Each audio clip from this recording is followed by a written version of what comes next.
Okay, so today we're going to look at the bones of the foot. So this is the big toe, obviously. This is the ball of the big toe. Oh, listen, you can hear a huge flock of geese going overhead.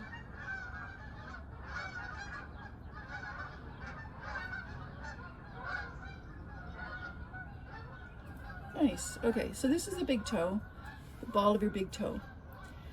The ball of your big toe is actually part of a bone called the metatarsal. This is the metatarsal here. So you can feel the metatarsal, and there's a tendon here. So it's this bone here that ends in the ball of the foot. You've got two bones in your big toe, this one and this one. Those bones are called the phalanges. So phalanges, metatarsal. And where they meet is the metatarsal phalangeal joint. And we just call that the MTP joint. So the first thing we're going to do is grasp the end of the big toe with your fingers and extend your big toe.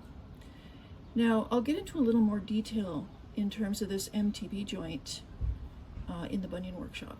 But for now, just going to explore the range of motion you have with big toe extension. Now this is a joint that's very commonly affected by osteoarthritis, and people have what's called hallux. Hallux is Latin for the big toe. Hallux limitus, meaning they have limited range of motion here, or hallux rigidus, which is like a completely fused joint, so there's no movement of the big toe. And big toe's extension is important for when we're walking, right? Because when we push off, the big toe stays on the ground as the foot lifts, so we get that extension.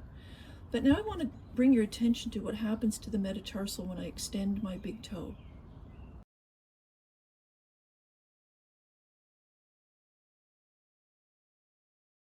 The metatarsal head, which is the end of the metatarsal, actually drops down when the big toe extends.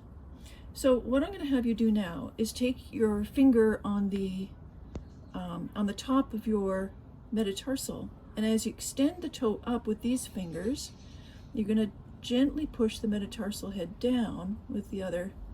You can use the same hand with the thumb. So when this end of the metatarsal drops down, this end lifts up. And you can see what happens there. The arch of my foot is a little bit more present, it's more apparent. So this movement of the big toe extension, the metatarsal dropping at the end and lifting at this end, is part of the driver for the supinated foot. Right? That's where the arch is lifted, the foot is a little shorter, the big toe is extended, and the metatarsal is dropped on this end. It's called plantarflexed.